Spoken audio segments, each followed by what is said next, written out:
ही गोष्ट आहे 360 चाळ्याचा अधिपती श्रीदेव घोडेमुखाबद्दल जी आख्यायिका सांगितली जाते त्याची.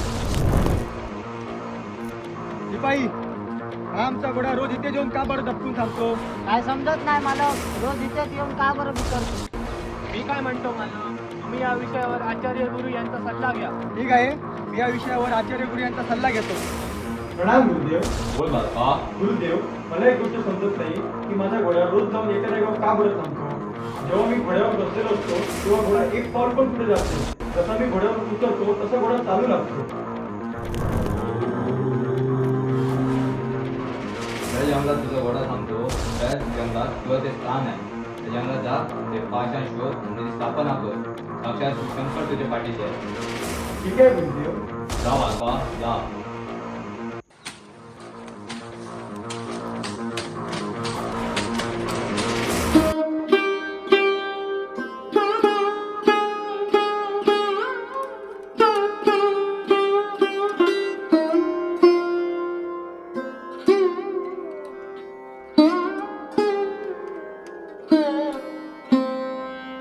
Thank you.